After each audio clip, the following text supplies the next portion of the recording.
आदौ ब्रह्मा मध्ये विष्णु अंते देव सदाशिव मूर्तित्रय स्वरूपाय दत्तात्रेय नमोस्तुते. श्री दत्तांचं हे नारदांनी केलेलं वर्णन आहे. त्यापासून आपण व्याख्यानाला सुरुवात करूया, म्हणजे त्यातून दत्तात्रयांचं स्मरण होईल.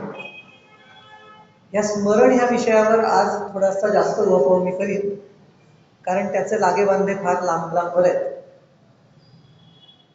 हा जो आजचा विषय आहे तो दत्त उपासना क्रमशः असा मी केला. त्याचं कारण म्हणजे मागल्या व्याख्यानामध्ये दत्त उपासनेबद्दल आपण माहिती मिळवली होती. मागल्या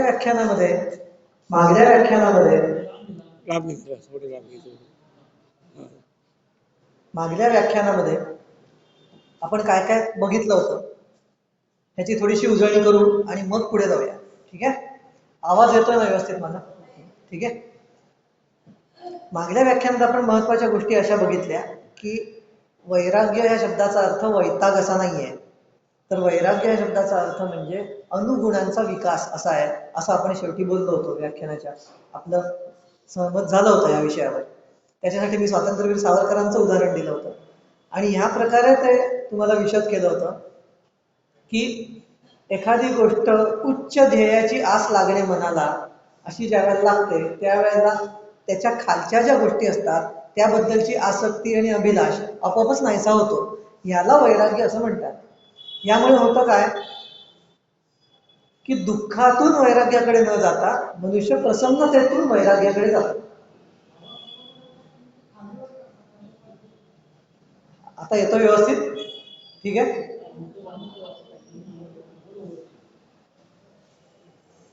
आता येतो? बर, असा येतो आता व्यवस्थित? ठीक आहे. तर आपण हे बघितलं की दुःखातूनच वैराग्याकडे जायची आवश्यकता नसते खरी व्यक्तीला, पण पर्यायाने आपल्या तामसी प्रवृत्तींमुळे देवाला ते बंध तोडावे लागतात, त्यामुळे आपल्याला दुःख होतं. पण ते जर का बंध आपण आधीच नाहीसे केले तर दुःखाशिवायही वैराग्य प्राप्त होऊ शकतं. या विषयावर आपण मागल्या व्याख्यानामध्ये उहापोह केला होता. ही झाली आजच्या व्याख्यानाची उजळणी. त्यामध्ये अजूनही आपण एक गोष्ट घेतली होती, ती म्हणजे आपण पंचकोश सिद्धांत जो आहे आपला, तो मी तुम्हाला सांगितला होता की आपल्या शरीरामध्ये 5 कोश असतात आणि फक्त शरीराने केलेली कर्म म्हणजेच पूर्ण कर्म नव्हे, तर देव कशा प्रकारे कर्म करतात हे पण आपण मागल्या व्याख्यानात बघितलं होतं की देव आनंदमय कोशाने कर्म करतात, प्राणमय कोशाने करतात, हे आपण बघितलं होतं. तुम्हाला जर का आठवत असेल तर बघा, म्हणजे स्मृतीला जरा ताण देऊ. तर देव कशा प्रकारे कर्म करतात किंवा मृत्यूनंतरच्या जीवनामध्ये 2 जन्मांच्या मधल्या भागामध्ये तो प्राणमय कोश कशा प्रकारची कर्म करतो, त्याचा मर्त्य लोकांवर कसा कसा परिणाम होत असतो, हेही आपण मागल्या व्याख्यानामध्ये त्याची चुणूक आपण अभ्यासली. आता या व्याख्यानामध्ये प्रथम जो मी विषय ठेवला होता तो दत्तात्रेय आणि योगशास्त्र असा ठेवला होता, आणि आता मला आजोबा म्हणाले की तोच विषय थोडासा जास्त उहापोह त्याचा करा, म्हणून तोही मी दत्तात्रेय आणि योगशास्त्र हा विषयही दत्त उपासनेमध्येच आता घेतोय. दत्तात्रेय आणि योगशास्त्राचा संबंध हा अतिशय जुना आहे. नारदांनी दत्ताचं वर्णन करताना योग योग्याय धारिणे असं वर्णन केलेलं आहे दत्ताचं. म्हणजे दत्त कोणाला धारण करतात, तर दत्त त्याच व्यक्तीला धारण करतात जो योग योग्य आहे. योग योग्य म्हणजे काय की योग मार्गाला आचरण्यासाठी जो सर्वदैव योग्य व्यक्ती आहे त्याला दत्तात्रेय धारण करतात. जी लोक उपासना करतात, जी लोक उपासना करतात त्या लोकांची उपास्य दैवत असतात. त्या उपास्य दैवतानुसार त्या उपास्य दैवतांचे स्वभावही वेगवेगळे असतात. त्या स्वभावानुसार ते दैवत आपापल्या भक्तांना आपल्या जवळ करत असतं. दत्तात्रेयांचा स्वभाव असा काय आहे, कारण दत्तात्रेयांचा मुळात जन्मच जो आहे तो योग मार्गाचा व्युत्थान घडवण्यासाठी पृथ्वीवर आहे झालेला. हे मूळ कारण योग दत्तात्रेयांचं. मागल्या व्याख्यानात आपण हे बघितलं होतं की दत्तात्रेयांचा जो काळ आहे आपला तो सत्ययुगातला आहे आणि तो जवळजवळ इसवी सन पूर्व 12 ते 16 सहस्त्र वर्षे जुना, इतका जुना आहे. म्हणजे इतकं जुनं ते दैवत ठरतं. त्या काळामध्ये योगशास्त्र कुठलं अस्तित्वात होतं, तर आपल्याला असं लक्षात येतं की त्यावेळेला योगशास्त्र अस्तित्वात होतं ते कपिल मुनींचं एक होतं. दत्तात्रयांच्या वेळेचं. आणि सांख्य योग कपिल मुनींचा जो आहे सांगितलेला, तो तिथे त्यावेळेला अस्तित्वात होता. त्याचं आपल्याला प्रत्यंतर महाभारतामध्ये सुद्धा मिळतं. कृष्णाने जो द्वितीय अध्याय सांगितलेला आहे गीतेमध्ये श्रीकृष्णांनी, तो सांख्य योगावरच आधारलेला आहे. दत्तात्रयाचं नाव मात्र त्यावेळेला कृष्ण घेत नाही. तो म्हणतो की कपिल मुनी योग मार्गातला मी आहे, असं त्याचं म्हणणं आहे. म्हणजे त्यावेळेला प्रचारात असलेलं शास्त्र जरी कपिल मुनींचं असलं तरी दत्तात्रेय आणि कृष्ण ह्यांच्यामध्ये लोक कृष्णाला जास्त महत्व का देतात असा प्रश्न एकदा युधिष्ठिराने केला होता एका मुनीने. त्यावेळेला मुनी त्याला म्हणाले की दत्तात्रेय जे आहे ते दिगंबर अवस्थेत राहतात, म्हणजे वस्त्रांचा त्याग केलेला असा. अर्थात दिगंबर या शब्दाचे दोन अर्थ आहेत. एक म्हणजे ज्याची वस्त्र नाहीत, ज्याच्या अंगावर, ह्याला दिगंबर म्हणतात. आणि दुसरा अर्थ खोलातला असा की दिशा हेच ज्याचं अंबर आहे, म्हणजे दिशाच ज्याने पांघरलेले आहेत जणू काही, इतका जो निर्लेप आहे, ज्याला स्वतःचं असं स्वतःचं काही नाही, असा तो दत्तात्रेय. त्याचं वर्णन नारदांनी करताना ह्रस्व दीर्घ पुरुष स्थूल नाम गोत्र विवर्जित असा केलेला आहे. इतका निरपेक्ष दत्तात्रेय. दत्तात्रेय किती निरपेक्ष आहे. ह्रस्व दीर्घ पुरुष स्थूल, ह्रस्व दीर्घ स्व त्याच्याकडे काही नाही नावातलं. नाम गोत्र विवर्जित, नाव आणि गोत्राचा सुद्धा ज्याने त्याग केलेला आहे. इतक्या खोलात अपरिग्रह ज्याने साधलेला आहे ते दत्तात्रेय, असं त्याचं वर्णन आहे. आणि म्हणून ते खऱ्या अर्थाने दिगंबर ठरतात. तर ती गोष्ट महाभारतात एक विनोदापुरती दिलेली आहे. ती अशी की मुनींना विचारतो युधिष्ठिर की कृष्णाला आणि भीष्माला आणि दत्तांना समान योग्यतेचे लोक मानतात, दत्त, कृष्ण आणि भीष्म. तरी सुद्धा भीष्म आणि कृष्णाला जो मान मिळतो तो दत्तात्रयांना का मिळत नाही असा. आता ही त्या काळची गोष्ट आहे, आता तो मान मिळतो, त्या काळात तो मिळत नव्हता, म्हणून त्याने हा प्रश्न केला. तर त्यावेळेला त्याला उत्तर दिलंय त्या मुनींनी. आता त्या मुनींचं नाव माझ्या आत्ता लक्षात येत नाहीये, मी तुम्हाला सांगेन नंतर, आवर्जून सांगेन नाव. तर ते त्याला म्हणतात महाभारतामध्ये की कृष्ण, भीष्म आणि दत्त हे मनाच्या जरी त्याच पातळीवर असले, चित्ताच्या शुद्धीच्या, तरी सुद्धा कृष्ण आणि भीष्म हे व्यवहार जपून राहतात. म्हणजे ते दिगंबर अवस्थेत विना कपड्याचे फिरत नाहीत आणि म्हणून लोक त्यांना जवळ करतात. आणि दत्तात्रय मात्र निर्जन मनात असतात एकटे, आणि ते कोणाला भेटत नाही, म्हणजे दिगंबर अवस्थेत असतात म्हणून त्यांना भेटत नाही. दत्तात्रयांना कोणी जास्त जवळ करत नाही. असा एक विनोदी किस्सा महाभारतात आहे. आता त्यातला विनोद बाजूला ठेवूया, पण त्याच्यातच मी थोडासा या गोष्टींकडे येतो.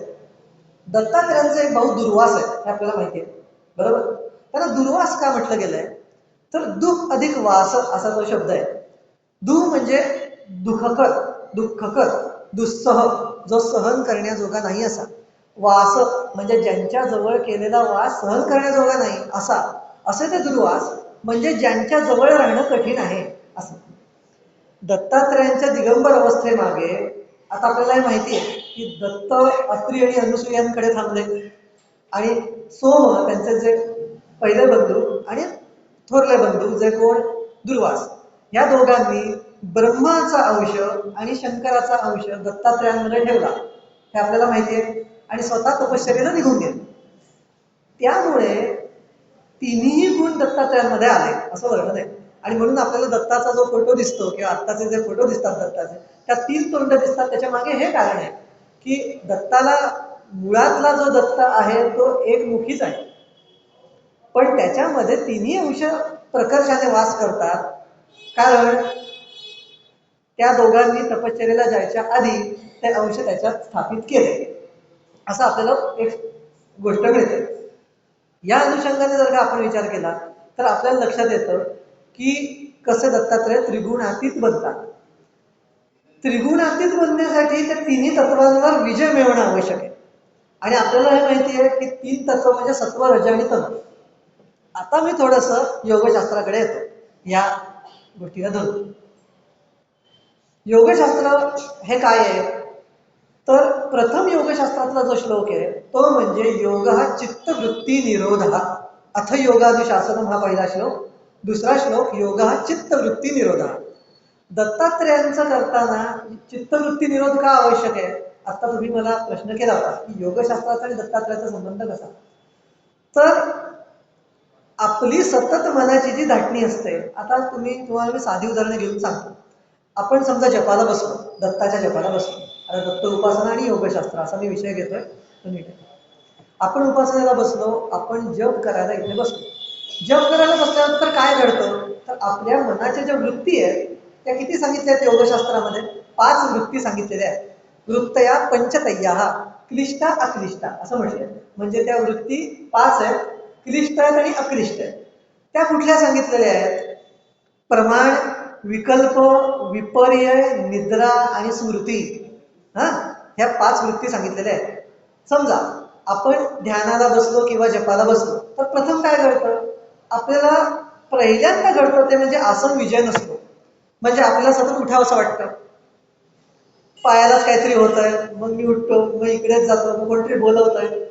म्हणजे ह्या 5 वृत्तीतनं आपलं मन सतत बाहेर धाव घेतं. आता योगशास्त्राचा प्रथम श्लोक काय आहे? अथ योगानुशासनम. हा आता योगाचं अनुशासन सांगतो असं पतंजली म्हणतात. दुसरा श्लोक काय आहे? योग हा चित्तवृत्ती निरोध. चित्तवृत्तींना निरोध करायचा आहे. निरोध करायचं म्हणजे काय, की आलेल्या मनात चित्तवृत्ती त्यांना अडवून ठेवायचं. म्हणजे थोडक्यात काय, की आता समजा मी जपाला बसलो आणि माझ्या मनात विचार आला की अरे आता जरा मोबाईल बघूया, तर ती वृत्ती अडवणे, हा साधला योग. ही योगाची प्राथमिक व्याख्या आहे आणि जी आज बाकी कुठेही प्रकर्षाने घटली जात नाही. हल्लीच्या काळात असं एक टूब निघालेली आहे की मनाला वाटेल तसं मोकळं सोडा, मग ते त्याच्या मनाने जेव्हा देवमार्गावर येईल तेव्हा येईल. अशी एक हल्लीची घातक विचारसरणी सुरू झाली आहे. त्याला पतंजलीने प्रथम श्लोकातच दुरुत्तर केलेलं आहे त्या लोकांनी, की असं मनाला मोकळं सोडायचं आपल्या शास्त्रात, हिंदू शास्त्रामध्ये सांगितलेलं नाही. हिंदू शास्त्राला मनाला काटेकोर आचरणातच बांधून ठेवायला सांगितलंय. ते बांधण्यासाठी आता तुम्हाला एक साधं हुशारीची गोष्ट सांगतो. कशा एक एक गोष्टी दुसऱ्याला जोडणी केलेली आहे ती बघा, कमाल. आता तुम्ही असं विचारात घ्या की समजा एखादा तामसी मनुष्य आहे, तमो मार्गी मनुष्य आहे, जो विड्या सिगरेट ओढणारा आहे, दारू पिणारा मनुष्य आहे. त्याला तुम्ही प्रथम ज्या वेळेला सांगता की दारू त्याला समजा समजा सोडायचे, व्यसन सोडायचं, तर तुम्ही त्याला पहिला उद्देश काय कराल त्या व्यक्तीला? तर आपण त्याला पहिला उद्देश असा करू की अरे प्रथम तू काय कर, तर व्यसनी मनुष्यांपासून लांब राहून आधी माझ्यासमोर इथे बस, किंवा चांगल्या लोकांमध्ये बस जे अजिबात व्यसनी नाही आहेत. बरोबर की नाही? हे प्रथम आपण त्यांना सांगू. का आपण त्याला असं सांगू की 4 जर दारू पिणाऱ्यांमध्ये बस पण दारू पिऊ नको? आता हीच जी संकल्पना आहे ती तुम्ही आपल्या आयुष्याला जोडा. आध्यात्मिक मार्गामध्ये, अध्यात्म मार्गामध्ये ध्येयाला फार महत्व असतं. आत्ता जर का मी ध्येय ठेवलं की मला साक्षात्कार दत्ताचा घडावा, तर माझं प्रथम कर्तव्य काय असलं पाहिजे, की तन मन धन सगळं जे माझा जो आयुष्याचा जो ज्याला फोकस म्हणतात, जो माझ्या आयुष्याची एकाग्रता जी आहे, ती सगळी माझी एकाग्रता मी त्या दत्तावर अर्पण करेन. आता असं आपल्या समोरपैकी आपल्या ओळखीतल्या किती जणांनी ध्येय ठेवून अध्यात्म आचरतात हे बघा. एकही मनुष्य तुम्हाला दिसणार नाही असा. काय जप करतो किती, अर्धा तास रोज जप करतो, मग बाकीचे 23 तास मी काय करतो इकडे त्यांचं लक्ष नसतं. आता 1 तास जप केला, अगदी एखाद्याचा 2 तास जरी जप झाला आणि उरलेले 22 तास जर का यमनियमांचं आचरण नीट घडलं नाही हातून, तर ते 2 तास जप कुठे निघून जातात तेही कळत नाही. वर्षानुवर्ष 20-20, 30-30 वर्ष जप केलेली लोक पण अध्यात्मातले प्राथमिक अनुभवही येत नाही. त्याचं कारण हे असतं. म्हणजे त्याचं कारण काय असतं सांगू का तुम्हाला? पहिलीचा अभ्यास करत राहणं आणि परीक्षा न देणं. समजा मी पहिलीचा अभ्यासच करतोय, समज 5 वर्ष 6 वर्ष करतो, पण परीक्षेलाच मी बसलो नाही समज. तर आता मग तुम्ही विचाराल परीक्षेला बसणं म्हणजे काय मग योग मार्ग? तर त्याचं दुसरं उत्तर असं मिळतं की उरलेले जे 22 तास आहेत त्यामध्ये सतत देवाला म्हणजे दत्ताला किंवा ज्या उपास्य दैवत तुमचं आहे त्याला गुंफून ठेवणं. आता परत प्रश्न पडतो, मग फक्त गुंफून ठेवायचं म्हणजे त्याचं स्मरण करायचं का? तर नाही, फक्त स्मरण करून काही होत नाही. त्याचंही तुम्हाला एक उदाहरण देतो. समजा तुम्हाला तुमच्या आईला प्रसन्न करायचं, एखाद्या व्यक्तीला त्याच्या आईला प्रसन्न करायचं, तर तो काय करेल? तर तो लहान मुलगा काय करेल? लहान सकाळपासून आईला काय काय माझ्या कामं करायचे दिवसभरात तो ती बघेल की नाही प्रथम? आई जर अभ्यास करेल, आई दिवसभरात काय करते, मग मला तिला प्रसन्न करायचंय, तर मी फक्त आईचं स्मरण करून चालेल का घरात बसून? तर नाही. मग आईची कामं मी केली पाहिजे. हा, मग असा प्रश्न. मग आता तिसरा प्रश्न असा आपल्याला त्याच्या अनुषंगाने पडतो की मग दत्ताची कामं म्हणजे काय? बरोबर, हा प्रश्न पडला आपल्याला उपासनेत. मग दत्ताची कामं म्हणजे काय हे कळण्यासाठी आपल्याला दत्त मार्गी पुरुष जे होऊन गेले आजवर, त्यांनी काय काय कामं केली हे बघितलं पाहिजे. मग आता दत्तमार्गी पुरुष कोण कोण होऊन गेले हे बघा. हा जो अभ्यासक्रम आहे ना तो फार मोठा आहे. हे मी आता किती पोटतिडकीने जरी व्याख्यान दिलं तरी या व्याख्यानामध्ये आणि त्या कर्तृत्वामागे फार मोठी तफावत आणि फार मोठा विषय, म्हणून मी आता बोलतोय. पण कुठेतरी त्याची नोंद करून ठेवा की आपल्या सगळ्यांना तिथे एक वेळ पोचायचंय. दत्त उपासना करताना दत्त उपासना ही फक्त दत्ताचा जप करण्यापुरती मर्यादित नाही नव्हे, त्याने फक्त दत्तात्रयांचं कृपा आशीर्वाद मिळेल इतकंच, तुमचं आयुष्य निरामय चालेल इतकंच, पण दत्ताची कामं व्हायची नाही. जसं मुक्ताईने नामदेवांचं मडकं कच्चं म्हटलं होतं, त्यावेळेला नामदेवांना साक्षात्कार झाला होता विठोबाचा, पण विठोबाची कामं काय करतात ते त्याला ठाऊक नव्हतं नामदेवाला. म्हणून मुक्ताई त्याला म्हणाली की तुम्ही जरी साक्षात्कारी या दत्त विठोबाचं दर्शन जरी घडलेलं आहे तरी विठोबा कशाशी खातात हे तुम्हाला ठाऊक नाही अजून. अशी ती गोष्ट आहे. म्हणून योग मार्गामध्ये सुद्धा दत्तात्रेय किंवा देव यांचा आपण जो मार्ग मर्यादित करून ठेवलेला आहे आज, की दत्तात्रेयाची कृपा लाभणे म्हणजे काय, की माझ्या आयुष्यातले प्रॉब्लेम दूर होणे. मान्य की प्राथमिक उपासना करताना प्रथम आयुष्यातली संकट दूर होतात, हेच गरजेचं आहे. पण ती संकट दूर झाल्या लागलीच आपले अभिलाष कमी होऊन दत्ताचे अभिलाष आपल्यातले वाढले पाहिजेत. इकडे आपलं सतत लक्ष आपलं असणे ही दत्तमार्गी उपासनेतलं एक प्राथमिक कर्तव्य आहे, हे आपण आज लक्षात ठेवलं पाहिजे. तर आता मी तिथे आलोय की हे करताना आपल्याला काय केलं पाहिजे की दत्तमार्गी पुरुष जे होऊन गेले त्यांची चरित्र अभ्यासली पाहिजे. मग आपल्याला लक्षात येतं की दत्तमार्गी पुरुष हे फक्त दत्ताची उपासना करीत नव्हते, त्यांनी सगळ्या शास्त्रांचे अभ्यास केलेले आहेत. कारण दत्ताची जी कामं किंवा देवांची जी कामं असतात त्याचे आराखडे जे बांधलेले असतात ते काही 50, 20, 10 वर्षांचे नसतात, ते 500 सहस्त्र हजार वर्षांचे असतात. इतका दत्तात्रयांनी कालखंड आधीच नेमलेला असतो आणि त्यानुसार खाली लोकांची सोय केलेली असते की अमुक अमुक तुम्ही जा, टेंबे स्वामींना खाली पाठवायचं, 50-60 वर्ष त्यांच्याकडनं काम करून घ्यायचं. मग नंतर त्याच्या आधी श्रीपाद शिवलला घेऊन गेले, त्याच्या आधी नृसिंह सरस्वती, त्याच्या आधी श्रीपाद शिवलला घेऊन गेले. असा तो कालखंड निर्माण केलेला आहे दत्तात्रयांनी. अनेक, हे आता मी वरवरची नावं घेतली, अनेक दत्तमार्गी पुरुष असे होऊन गेलेले. तर त्या अनुषंगाने शास्त्राची बैठक यासाठी फार महत्वाची असते. आणि म्हणून दत्तात्रय आणि योगशास्त्र विचारात घेताना योगशास्त्रावर आता थोडंसं अजून मी तुम्हाला अनुभव करतो की योगशास्त्रात महत्वाच्या गोष्टी काय काय आहेत आणि त्या दत्त उपासनेला अनुलक्षून आपल्याला कशा अभ्यासाला लागतात. प्रथम म्हणजे योग मार्गात 8 अंग सांगितलेली आहेत योगशास्त्राची. यम, नियम, आसन, प्राणायाम, प्रत्याहार, धारणा, ध्यान आणि समाधी ही योग मार्गाची 8 अंग आहेत. दत्तात्रयांचं वर्णन आजवर जे केलेलं आहे ते योगमार्गीच असल्या कारणाने समाधी हा विषय त्यातला फार महत्वाचा आहे. काही लोक मानतात की समाधी हा अष्टांग मार्गाचं शेवटची परिणिती आहे, ते 8वं अंग नसून तो परिणाम आहे. समाधी हा परिणाम असं मानून सप्तांग सुद्धा म्हणतात काही जण. काही जण धारणा, ध्यान आणि समाधीला परिणाम मानतात आणि षडांग सुद्धा म्हणतात. आपण अष्टांग मानून आपण पातंजल योगशास्त्रानुसार हे अभ्यास. प्रथम येतो तो, मगाशी मी तुम्हाला म्हटलं की योग म्हणजे चित्तवृत्तींचा निरोध करायचा आहे. तर उपासना करायला लागल्यानंतर ज्या ज्या गोष्टी आपल्याला उपासनेपासून लांब नेतील त्यांचा निरोध करणं ही योग मार्गातली प्राथमिक पायरी आहे. म्हणजे समजा तुम्ही जर का जप करताय किंवा तुम्ही देवाची उपासना करताय, 2 तास पूजा करताय, त्यात प्राईम मिनिस्टर जरी तुम्हाला भेटायला आले तरी आता तुम्ही त्यांना सांगता आलं पाहिजे तुम्ही थांबा. अर्थात आता प्राईम मिनिस्टर आले तर तिथे विवेकाची गोष्ट आहे. इतका महत्वाचा व्यक्ती आला तर आपली वैयक्तिक उपासना बाजूला ठेवणे आणि राष्ट्राला प्रथम किंमत देणे हा योग मार्ग सांगतो. हाही एक विवेक आहे, तर तोही एक लक्षात ठेवा. पण बाकी जी महत्वाची आपली जी पर्सनल जी आपण कामं म्हणतो वैयक्तिक कामं, ती किती महत्वाची असली, किती कोटींची असली तरी ती आत्ता बाजूला ठेवून उपासनेकडे लक्ष देणे हा प्राथमिक मुद्दा. दुसरा मुद्दा महत्वाचा योग चित्तवृत्ती निरोधातला तो म्हणजे संगत. संगत आपली अशीच असली पाहिजे जे लोक देवाला जाणारे आहेत, जे लोक दत्ताला जाणारे आहेत, जे लोक देवाची पूजा करतात, जे लोक जप करतात, जे लोक शॉपिंग करतात, जे लोक सतत जेवणाच्या गोष्टी करतात, खाण्याच्या गोष्टी करतात, त्यांच्या बरोबर राहिल्याने उपासना भंगते.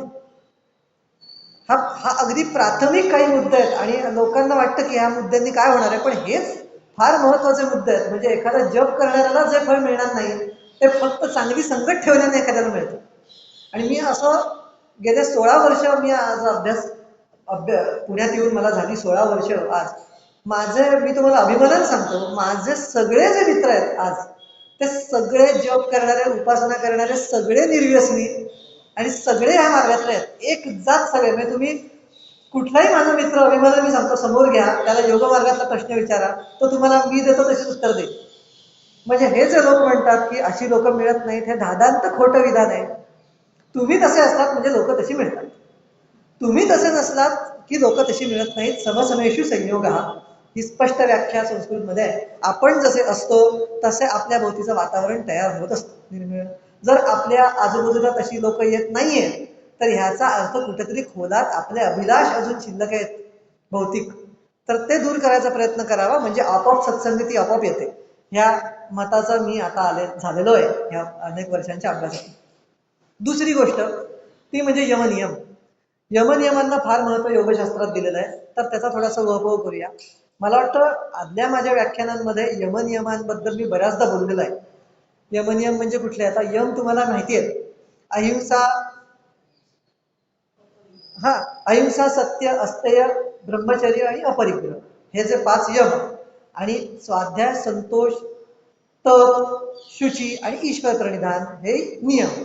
आता ह्याबद्दल आपला उहापोह अनेकदा झालेला आहे, तर मी फक्त थोडीशी तोंडओळख वाटल्यास तुम्हाला देतो की दत्ताच्या अनुषंगाने हे का महत्वाचे आहे. शुद्धी ही दत्ताला फार महत्वाची असते. योग मार्गामध्ये एक श्लोक आहे की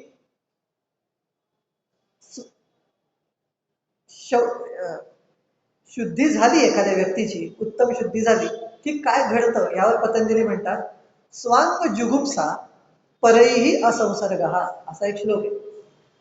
त्या श्लोकातून आपल्याला असं कळतं की जो मनुष्य चित्ताची, बुद्धीची, मनाची आणि शरीराची, या अंतःकरण चतुष्टय मन, बुद्धी, चित्त आणि अहंकार या चाराची शुद्धी ठेवतो, त्या मनुष्याला काय घडतं असं पतंजली म्हणतात, तर त्याला स्वांग जुगुप्सा, स्वतःच्या अंगाची किळस यायला लागते असं म्हटलंय. आणि पुढे म्हटलंय परैही असंसर्ग, म्हणजे इतरांची संसर्ग नको असं त्याला वाटायला लागतं. आज जे तुम्ही दत्तमार्गी पुरुष बघता ते 16 ओळ पाळतात ना रे, त्याच्या मागे हे कारण आहे. फक्त त्यामध्ये भेद असा आहे, त्याचं विकृतीकरण कसं झालं ते तुम्हाला सांगतो. पतंजलींनी किंवा दत्तात्रयांनी स्वतःला किळस, स्वतःच्या शरीराबद्दल किळस वाटू दे असं सांगितलेलं आहे आणि म्हणून दुसऱ्याचा संसर्ग नको असं सांगितलंय. चुकून दुसऱ्याचा संसर्ग झाला तर त्यात क्षम्यताच मानलेली आहे त्यांनी. त्यांनी असं नाही म्हटलंय की चुकून जर का, आता समजा एखादा 16 व्यक्ती आहे, दत्ताची पूजा करतोय, दत्ताची पूजा करताना हे घडलेला प्रकार आहे म्हणून मी तुम्हाला सांगतोय, मुद्दामून सांगणं कर्तव्य आहे. गाणगापूरमध्ये घडलेली घटना आहे. गाणगापूरच्या पुजाऱ्यांनी आणि माझ्या मित्रानेच मला ती सांगितलेली आहे, त्यामुळे ते चूक आहे हेही मी त्याला त्यावेळेला सांगितलं की गाणगापूरच्या एका पुजाऱ्यांनी सोहळ्यात असताना एक बाई भाविकपणे त्यांच्याकडे आली आणि त्यांच्या पायाला हात लावून नमस्कार केला तर तिच्या कानाखाली वाजवली होती. हे दत्त उपासनेचं लक्षण अजिबात नव्हे. आपलं सोहळं भंगलं म्हणून दुसऱ्याला मारणं, मारझोड करणं किंवा दुसऱ्यावर त्रागा करणे अजिबात सांगितलेलं नाही दत्त उपासनेत. ही खोटी दत्ताची उपासना आहे. दत्तात्रयांनी आणि योगशास्त्रात हे सांगितलेलं आहे की स्वतःच्या अंगाचा किळस येतो त्या व्यक्तीला आणि म्हणून दुसऱ्याचा संसर्ग नकोसा वाटतो. त्यांनी असं नाही सांगितलेलं की दुसऱ्याचा चुकून स्पर्श झाला तर तुमचं सोहळं मोडलंच म्हणून. ते क्षम्य आहे, कारण दुसऱ्याची गोष्ट, दुसऱ्याचा स्पर्श होणं हे आपल्या हातात नसतं, हे त्या नियतीच्या हातात असतं. आणि नियतीने जर का ते समोर तुमच्या आलं तर ते भोग मानून स्वीकारा हे दत्ताने सांगितलेलं आहे. दत्तात्रयांनी हे स्पष्ट विधान केलेलं आहे. की आपल्या हातात नसलेल्या जर का गोष्टी आहेत आणि तरी त्या तुमच्या बाबतीत घडतायत, तर ते भोग म्हणून स्वीकारले पाहिजेत प्रसन्न मनाने. त्यावेळेला दुसऱ्यावर डाफरून उपयोग नसतो. अध्यात्म त्यावेळेला सांगतं की क्षमा करा, की झाली त्या तिच्याकडनं चूक झाली, पण तू तरी मोठा आहेस की नाहीस, तू कानाखाली कशी वाजवतोस त्या बाईला, तरी चूक आहे. यानंतर त्यामुळे आपल्या जातीभेद मानणे किंवा अस्पृश्यांना अस्पृश्यता सुरू झाली, हे प्रकार नंतरचे सुरू झाले. कारण आत्ता जो मी श्लोक सांगितला, स्वांग जुगुप्सा परय असंसर्गा, त्याचं विकृतीकरण केलं गेलं. आणि हे महत्वाचं एक विधान आज तुम्हाला कळावं म्हणून मी तुम्हाला आज सांगितलं, की त्याच्या मागे हा सूर नसून स्वतःला अस्पृश्य मानणं हा सूर आहे. तुम्ही असे बाजूला जा लोकांपासून की तुम्हाला कोणी येऊन शिवणार नाही. एवढं तर करू शकतो की नाही आपण? ज्याला खरोखर शुद्धी पाळायची आहे तो करेलच. ज्याला फक्त दिखावा करायचा आहे त्या गोष्टीचा, तो काय करेल? सोहळं नसून चार चौघात येईल. मग मग शिवणारच लोक तुला. तुला साधायचं आहे का त्याच्यातनं? तुला लोकांना दाखवायचं आहे मी सोहळ्यात आहे, का तुला खरं सोहळ्यात राहायचंय?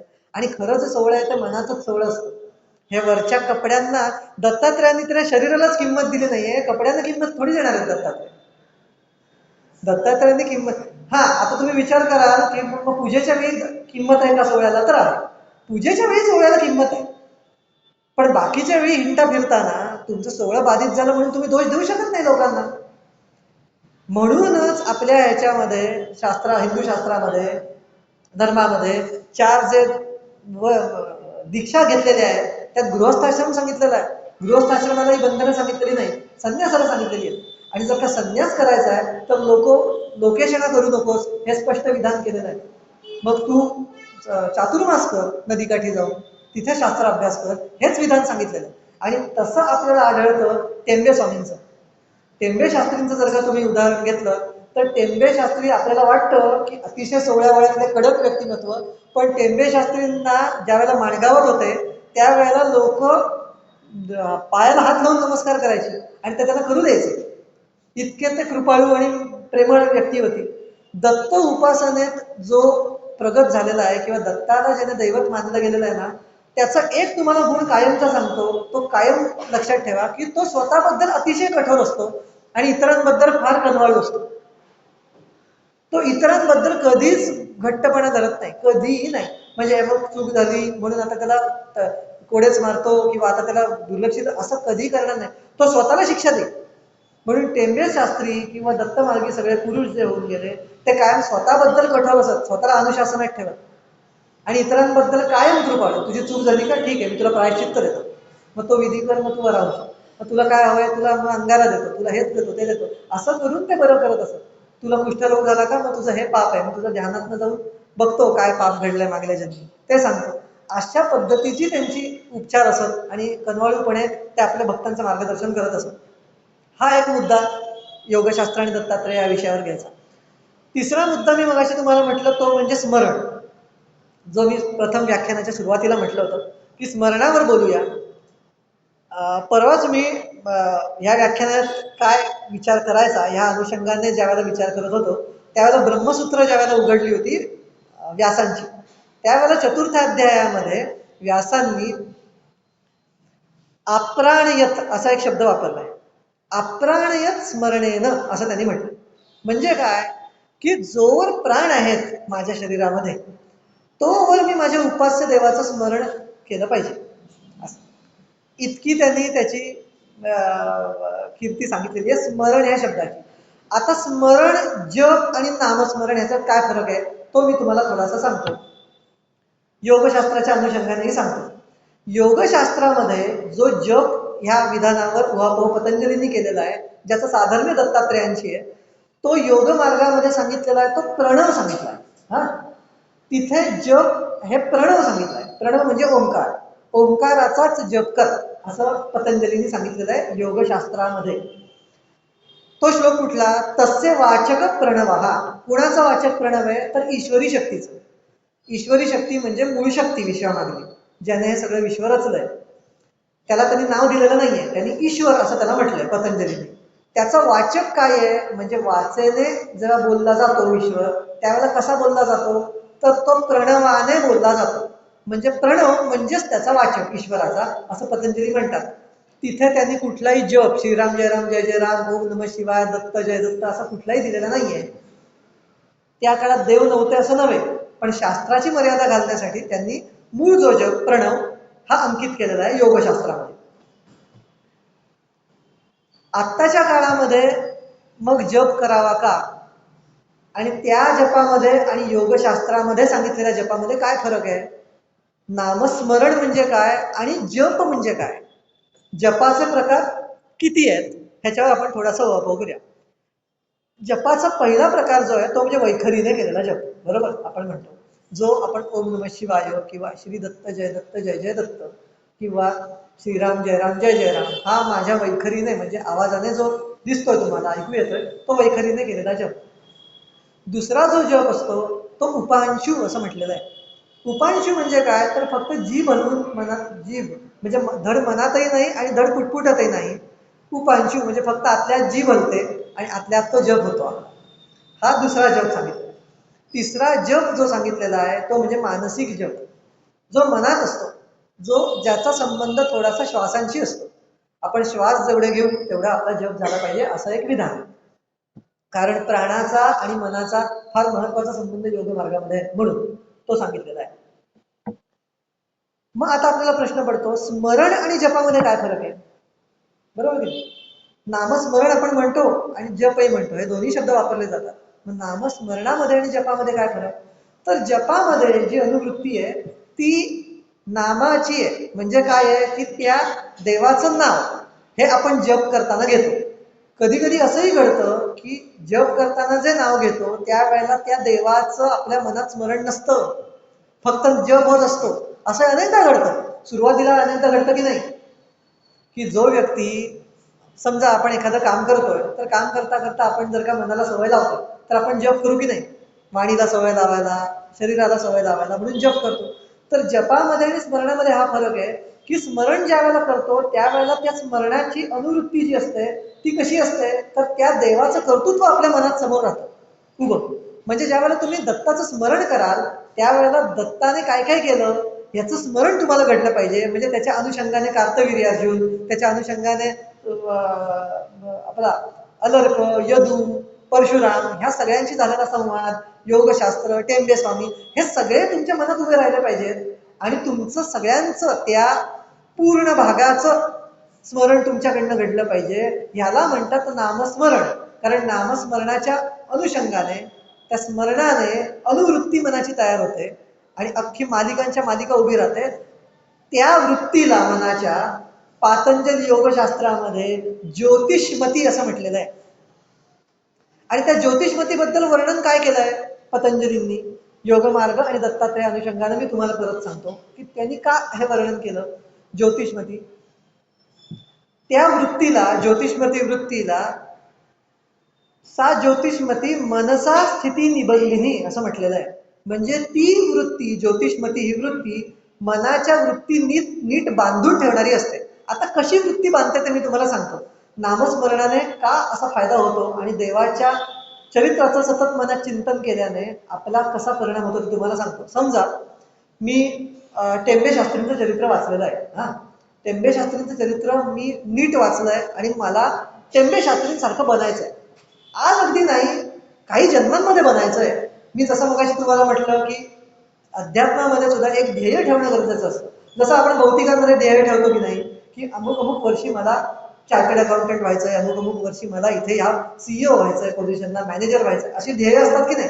तसं योग मार्गात सुद्धा ध्येय ठेवणं फार गरजेचं असतं आणि त्या अनुषंगाने आपला स्वाध्याय लागतो.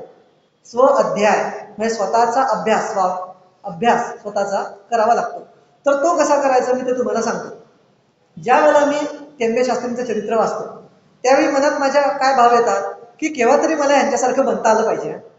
की आज जरी मी पूर्ण भौतिकात रमलेला असलो, आज जरी माझ्या सगळे अभिलाष भौतिक असले तरी एक वेळ मला असं हवंय की त्यांचा जन्म कसा झाला, फक्त दत्त मार्गी पुरुष म्हणून ते जन्माला आले. तशा पातळीला मला केव्हा तरी आयुष्यात ह्या पुढच्या जायचंय. मग आता हे ध्येय निश्चित झालं. आता मी नेहमी म्हणतो की लगेच पुढचा विचार काय झाला पाहिजे, स्वस्थान निर्णय असं मी त्याला म्हणतो. की स्वतःची योग्यता ओळखणे म्हणजे स्वाध्याय करणे. की आज माझ्यात गुण काय आहे, माझी मनाची वृत्ती काय आहे, मी तमोगुणी आहे, रजोगुणी आहे का सत्वगुणी आहे. तर त्याचा मुळात खोलात जाऊन अभ्यास केला पाहिजे मला. जर का मी तमोगुणी आहे, समजा समजा एखाद्या व्यक्तीला, एक्स नावाच्या व्यक्तीला व्यसन आहे हा, आणि त्याने जर का हे ध्येय ठेवलंय की मला दत्तात्रयांसारखं बनायचंय किंवा मला टेंबे शास्त्रींसारखं बनायचं, तर आता तुम्ही त्याला काय सांगाल की अरे हे ध्येय कुठे, ते ध्येय कुठे, ती व्यक्ती कुठे, तुझं आधी तुझं व्यसन सोडव, तुझं अजून ना कशात काय, तू कुठली स्वप्न बघतोय. तर असं म्हणून ते चालत नाही. ध्येय कधी कमी असू नये, पण स्वतःची पारख मात्र खरी हवी. ध्येय जरी उत्तम ठेवलं तरी हेही तेवढं मान्य केलं पाहिजे की आता आपण तमोगुणात आहोत, म्हणजे आपली तफावत राहत नाही आणि आपलं पूर्ण जे लक्ष असतं ना ते एकाग्रता त्या ध्येयावर होते आणि आपली प्रगती नीट होते. उदाहरण तुम्हाला देतो. समजा टेंबे शास्त्रींचं मी चरित्र वाचलेलं आहे आणि मला माहिती आहे की टेंबे शास्त्री आणि माझ्यामध्ये प्रचंड फरक आहे. आता मी टेंबे शास्त्रींची एक गोष्ट वाचली होती, ज्या वेळेला ते केदारनाथच्या इथे गेले होते, त्यावेळेला केदारनाथच्या परिसराच्या भागामध्ये त्यांना राहायला जागा मिळाली नव्हती आणि अतिशय कडाक्याची थंडी, आणि त्यांना कोपऱ्यातली अशी एक खिडकी मिळाली होती जिथे पूर्ण बर्फ येत होता. टेंबे शास्त्रींनी काय केलं असेल तर रात्रभर तिथे पद्मासन लावून बसले आणि एक अग्नेयी नावाची एक पद्धत आहे योग मार्गामधली, त्याला सूर्य निरोधी प्राणायाम असं म्हणतात. तो सूर्यनिरोधी प्राणायाम अग्नेयी ही योग मार्गातली पद्धत वापरून त्यांनी आपलं शरीर पूर्ण तापवलं आणि तिथे पूर्ण रात्रभर त्या बर्फात बसून होते. आता ही गोष्ट मी वाचली, मला योग मार्गाच्या अनुषंगाने मी नियम वाचलेत योग मार्गामधले. आता ह्या दोन गोष्टी मी वाचल्या, हे झालं माझं ज्ञान, हे झालं माझं नामस्मरण, स्मरणाच्या अनुषंगाने आलेल्या गोष्टी. आता मी काय म्हणेन की आदित्य तुझी योग्यता काय ती बघ. तुला घरी असलात आणि तुला थंडी वाजायला लागली. आता समजा घरामध्ये 3 जण फॅन खाली बसलेले आहेत, झोपलेले आहेत. 3 जणांना पंखा हवाय आणि तुम्हाला पंखा नकोय. हा, आता समजा मला तो पंखा नकोय घरात आणि 3घांना पंखा हवाय, तर मी काय करायला पाहिजे, मला त्या अनुषंगाने जर का माझी ज्योतिषमती मनात असेल तर मी काय म्हणेन की अरे टेंबे शास्त्रींनी केदारनाथाच्या इथे बर्फ पडत असताना ते ह्याच्यात एका फक्त चौकटीत आसनस्थ राहिले होते, तर मी फॅन खाली झोपू शकत नाही. हे माझ्या मनात येणं हा झाला योग मार्गाचा स्वाध्याय. आता तुमच्या लक्षात आलं अभ्यास कसा करायचा योग मार्गाचा. प्रत्येक देवाच्या गोष्टींची आपल्या चरित्राला जोडून बघणं, मग तफावत किती असू दे. हे बघा, म्हणून ते देव आहेत आणि आपण मनुष्य आहोत की नाही. आपण थोडीच म्हणतोय आपण देव आहोत, पण असं कुठे म्हटलंय की तुम्ही त्याचा अभ्यासच करू नका. आणि तुम्हाला हे ऐकून आश्चर्य वाटेल, आपल्या उपनिषदाच्या अभ्यासामध्ये एक केनोपनिषद नावाचं उपनिषद आहे, त्यामध्ये तर स्पष्ट असं म्हटलेलं आहे की तुला जर का जाणायचं असेल की ब्रह्माचा म्हणजे ब्रह्मतत्वाचा ज्ञानाचा अंश देवांमध्ये किती आहे आणि तुझ्यामध्ये किती आहे, तर तू त्याचा अभ्यास कर, मीमांसा कर, असं स्पष्ट विधान आहे. ही मीमांसा आत्ता मी सांगितली तशीच मीमांसा आहे, दुसरी कुठली आहे. देवांच्या चरित्रामध्ये आणि आपल्या चरित्रामध्ये किती तफावत आहे याचा अभ्यास करावा आणि मार्गक्रमण सुरू करावं. आज ह्या जन्मी जरी शक्य झालं नाही तरी आपल्या हिंदू धर्मामध्ये पुनर्जन्म सांगितलेला आहे. झाली गोष्ट कशी, ह्यामध्ये सगळ्यात घात कुठे झालाय, तर आपल्या सगळ्यांना ह्याच जन्मामध्ये मुक्ती हवी आहे आणि ती दुरापास्त गोष्ट आहे. त्याचं कारण आपल्याला अभ्यासक्रमच माहिती नाहीये. आपल्याला असं वाटतं की मुक्ती म्हणजे झालं सगळं, मी माझी कर्तव्य केली म्हणजे मुक्त. नाही. 3 प्रकारची कर्तव्य जे सांगितलेले आहेत उपनिषदीय तत्वज्ञानानुसार, कर्तव्य कर्म, प्रारब्ध कर्म आणि ब्रह्मकर्म, ही तिन्ही स्वतः हातातून घडायला पाहिजे आणि शिवाय नवीन कर्म कुठली तयार होता कामा नयेत. इतके शुद्ध तुम्ही ज्या वेळेला व्हाल त्यावेळेला मुक्तीची गोष्ट आहे, त्याला किती जन्म जातात. मग आता जर का गणितीय दृष्ट्या आपण हे बघितलं की आता लागलीच काही मुक्ती मिळायची नाहीये, कारण खरेपणा अध्यात्मात फार महत्वाचा आहे, तर आपला लगेच पुढचा प्रश्न असा असला पाहिजे, मग माझा अभ्यासक्रम काय या जन्मीचा. मग मी काय म्हणेन, अरे मग ठीक आहे अभ्यासक्रम ना, मग मी काय करतो, मग मी शास्त्राचा अभ्यास करतो. शास्त्र ज्यांनी अभ्यासले त्यांचा अभ्यास करतो आणि त्याला अनुषंगून माझं चरित्र, माझं आतापर्यंतचं धर्मलक्षण अवस्था यांचा अभ्यास करतो. म्हणजे मला लक्षात येईल माझे दोष काय आहेत. स्वदोष शोधन असं त्याला म्हणतात. स्वतःतले दोष शोधून शोधून काढायचे आणि ते चव्हाट्यावर आणायचे आणि ते दूर करायचे. ते एकदा दूर केलं की त्याचा मुळे संपतो. ते दूर केले की ज्ञान प्रगट व्हायला लागतं आतून आणि तुमच्या समोर आपोआप ती गोष्ट लोक यायला लागतात जी तुम्हाला ती ज्ञान देणारी असतात. की तुम्हाला सांगतं कोणतरी, अरे हा ते ब्रह्मसूत्र घे, अरे हा ते योग वैशिष्ट्य घे, अरे टेंबे शास्त्रींचं ते अच्युतानंद सरस्वतींचं पुस्तक आहे, किंवा तू आत्ता हे वाचू नकोस, आत्ता तू सांख्य योग वाच. ह्या गोष्टी तुला आपोआप तुम्हाला आपोआप कळायला लागतात की केव्हा काय वाचायचंय. आपल्या समोर आपोआप तशा गोष्टी यायला लागतात जर का आपली तशी खरी इच्छा असेल तर. आणि म्हणून अध्यात्मात आणि योगशास्त्रात आणि दत्त उपासनेमध्ये स्वतःबद्दल खरं राहणं आणि स्वतःचे दोष जाणून घेणं ह्याची आपण सतत बघितलं पाहिजे. सतत आपली मनात वृत्ती ती असली पाहिजे, माझे दोष काय. कुठल्याही महापुरुषासमोर गेलो की आपण प्रथम हा प्रश्न विचारला पाहिजे, मी योग्य मार्गावर आहे की नाही, मला सांगा, माझे दोष सांगा. 4 लोक असू देत तिथे, त्यांच्या समोर विचारायचं, माझे दोष सांगा तुम्ही. कारण त्यातनं जे आपल्याला मिळणार आहे ना ते बाकी कुठेही मिळणार नाही. आपण महापुरुष भेटले की काय करतो, माझं हे काम होईल का, ते काम होईल का, इथे घात होतो आपल्या. आणि त्याचं कारण असं की आपली खरी मनात इच्छा नसते योग मार्गावर जायची. आपल्याला फक्त लोकांनी म्हणायला हवंय की योग मार्गी मनुष्य, आपल्याला त्याच्याबरोबर जी जबाबदारी येते ती पालन करायला नको. तर आपल्याला हे लक्षात आलं की अभ्यास कसा केला पाहिजे योग मार्गाचा.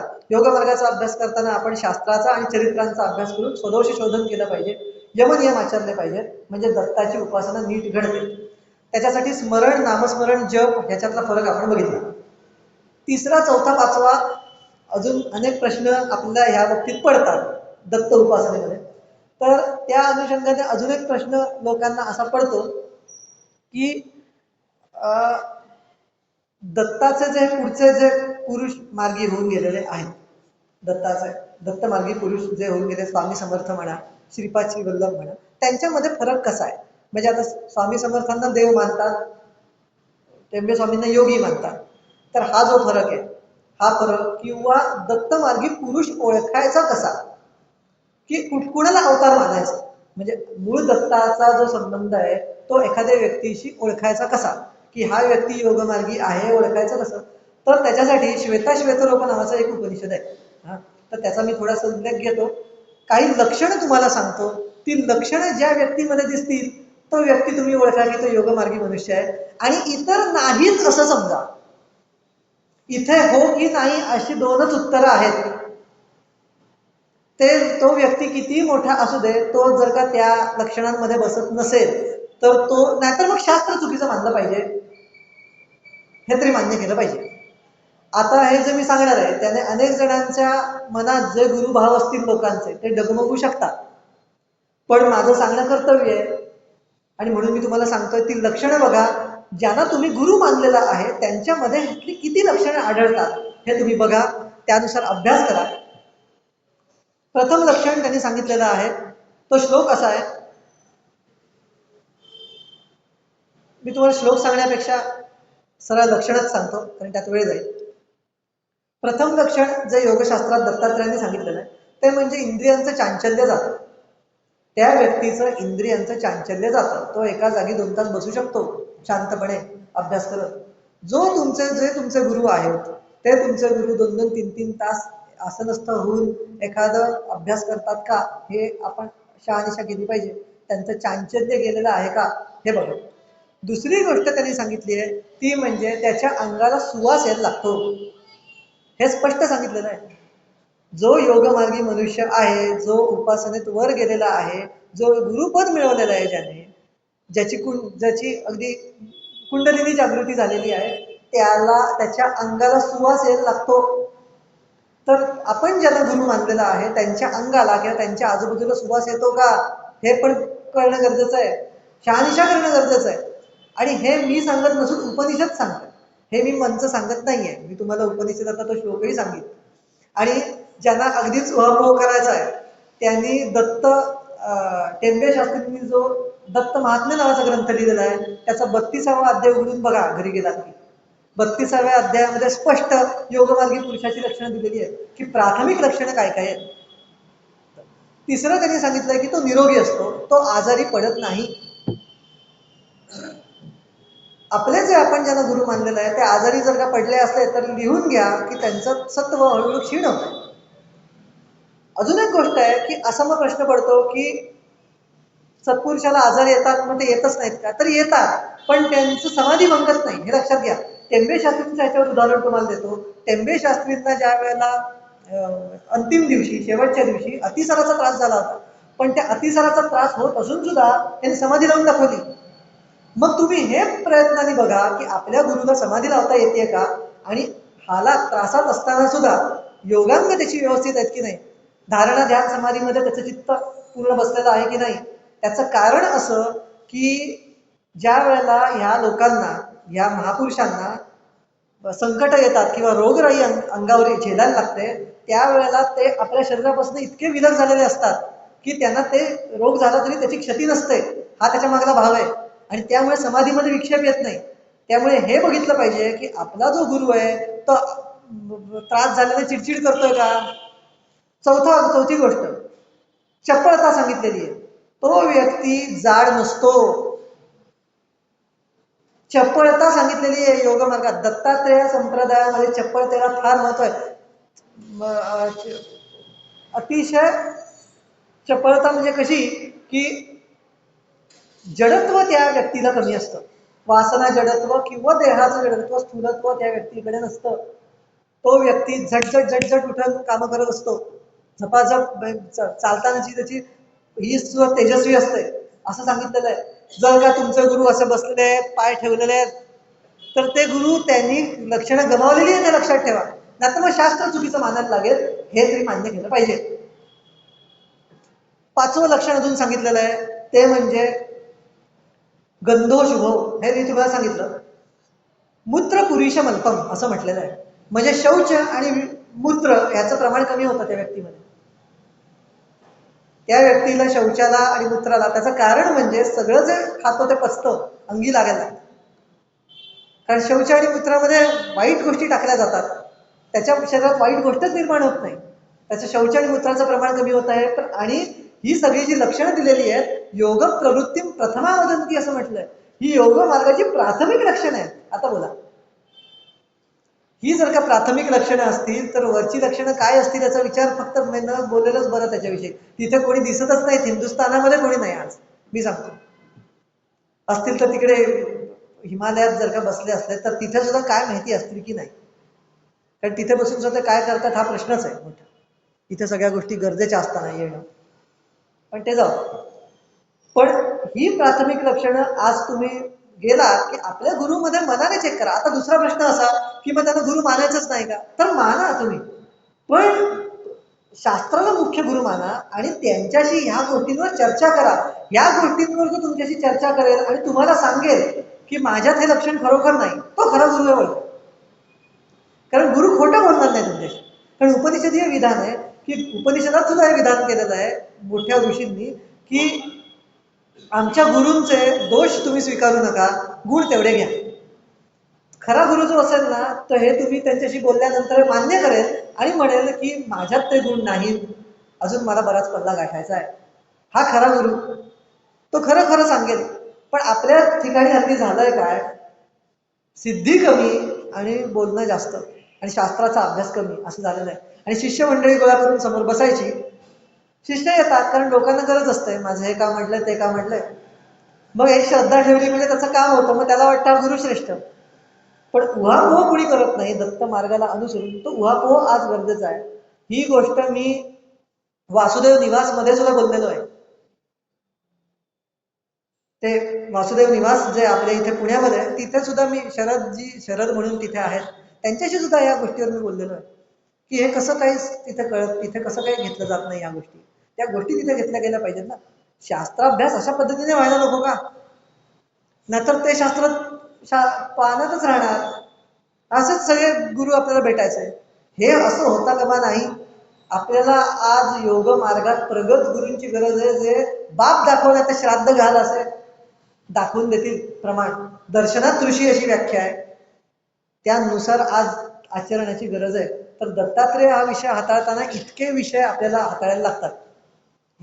हे मी तुम्हाला आज मुद्दामून सांगितलं.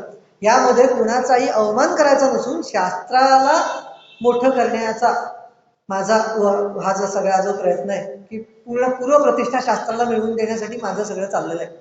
की आज तुम्ही ग्रंथ गुरु माना. अच्छा काय कारण ते कठीण आहे मान. समोर एखादा मानुषी गुरु असला की तो तुम्हाला तुमचं मनाचं समाधानासाठी सांगतो, चाललंय तुमचं चांगलं चाललं. शास्त्र तुम्हाला नाही सांगत तसं. शास्त्र म्हणतात चूक तर चूक आहे बाबा. गुरुचं प्रेम कधी कधी शास्त्रात बंधन बनतं. आणि मी मानुषी गुरु केलेला व्यक्ती तुम्हाला हे बोलतोय. मी मी स्वतः सुद्धा मानुषी गुरु केलेला आहे. आता ते हयात नव्हेत, पण तरी सुद्धा मी त्यांच्याशी सुद्धा बोलत असेल आणि तेही सुद्धा ह्याच मताचे असेल. कारण त्यांनी कधी आयुष्यात कधी कुठला शिष्य केला नाही. आयुष्यात कधी माझे मी ज्यांना गुरु मानतो, माझ्यासारखे असंख्य लोक ज्यांना गुरु मानतात, ते डॉक्टर पवी वर्तक म्हणून होऊन गेले इथे मेहुणपुऱ्यात. पवी वर्तक, डॉक्टर पवी वर्तक, त्यांनी कधीही कोणाला शिष्य केलं नाही. ते फार योगमार्गी आचरणात श्रेष्ठ पुरुष होते. माझ्यासारखे असंख्य लोक त्यांना गुरु मानतात, पण त्यांचा शिष्य कोणी नाही हे आवर्जून सांगतो. त्यांनी कधीही शिष्य केला नाही, कारण त्यांची पद्धतच नव्हती शिष्य करून घेणे आणि अशा गोष्टी करणे. ते नेहमी म्हणायचे शास्त्र जो अभ्यास आहे, शास्त्राभ्यास जो आहे, त्याला तुम्ही गुरु माना. ते एवढं सांगायचं माझ्या चुका काढा शास्त्राधन, हे त्यांचं असायचं की तुम्ही शास्त्राचा अभ्यास करा तुमचा आणि माझ्या चुका काय झाल्या ते दाखवून द्या. सहवीर्यम करवावं हे त्यांचं विधान. म्हणजे आपण सहवीर्य सगळ्यांनी मिळून अभ्यास करूया असं गुरूंचं आणि शिष्याचं विधान असलं पाहिजे, असं त्यांचा संबंध असाय कायम. आज योग मार्गात आणि दत्त प्रबोधनामध्ये या गोष्टी फार कमतरता या गोष्टी झालेली की फक्त भक्तिभाव जागृत झालाय.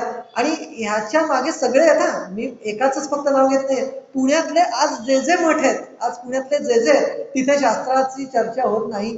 या आत्ता मी जे विषय बोललो त्यातला एक तरी विषय झाला का मला सांगा. आज तुम्ही किती भेटला लोकांना मला सांगा.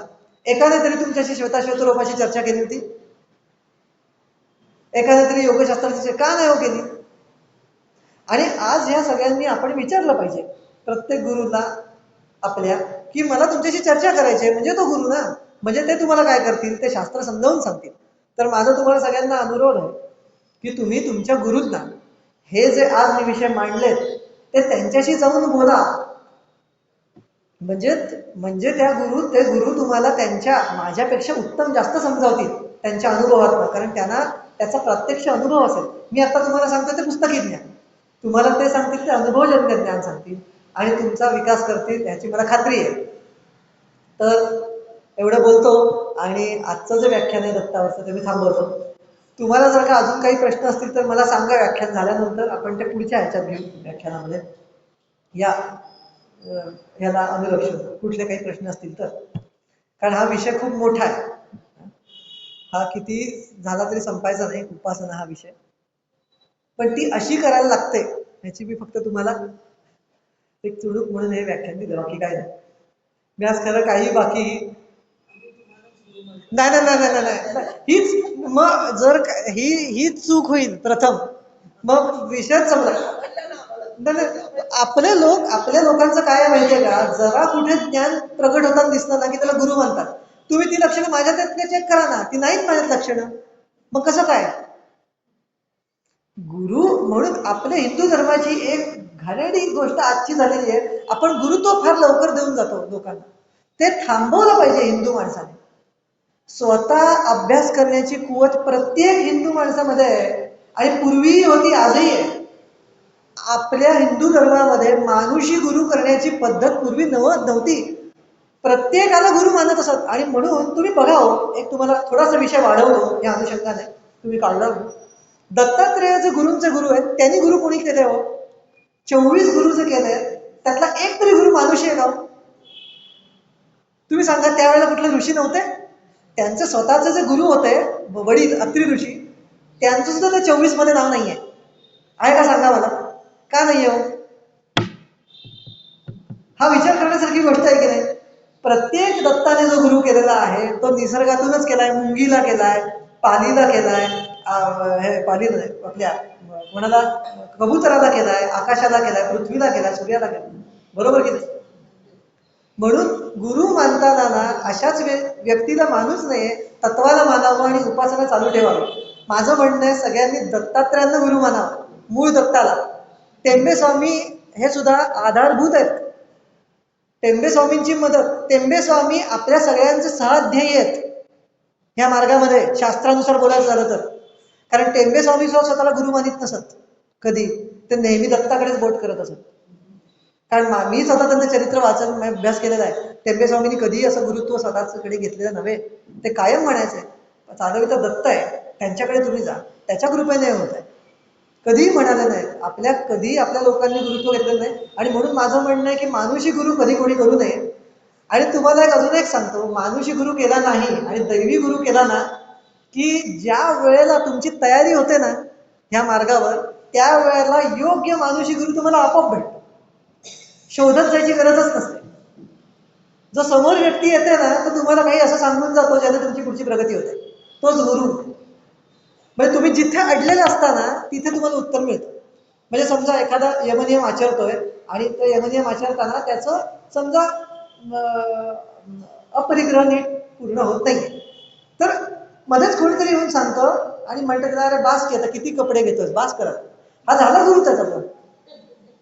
तो म्हणतो एका वाक्यात त्याला सांगून जातो. फक्त ती घेण्याची आपली जी पद्धत आहे ना, की व्यक्तीमध्ये तो सामावलेला ईश्वर आहे, तो आपल्याला सांगत असतो. पाचामुखी परमेश्वर जे म्हटलंय ना, की आता समजा तुम्ही काहीतरी बोललात, ह्या बोलल्या, मला काहीतरी सांगतात की तो शंकरच माझ्याशी बोलतोय.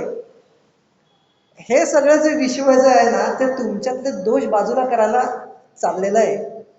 तर प्रत्येक गोष्ट जी घडते ना, ती तुम्हाला दोष बाजूला करायला चालली असा हेतू ठेवावा. म्हणजे काय होतं की तो जो व्यक्ती आले ना, ती बोलली आहे ना मला काहीतरी, मग मी लगेच चिंतन केलं पाहिजे. अरे फक्त आता त्यामध्ये असं आहे की जर का दोष नसेल आपला तर तो मानू नये. ह्यामध्ये काही प्रत्येक वेळी विनीत होणं म्हणजे प्रत्येकाच्या पाया पडणं असा भाव नाहीये. पण एक सतत वृत्ती ठेवणं की जरी 5 वर्षाचं मूल मला काहीतरी येऊन सांगत असेल तरी ते मला आता काय माहिती ते शंकर बोलतोय. परोक्ष प्रिया देवा हे उपनिषदीय वचन आहे, आपण लक्षात ठेवलं पाहिजे. आपल्या शास्त्रामध्ये सगळ्या गोष्टी ह्या सांगितलेल्या आहेत.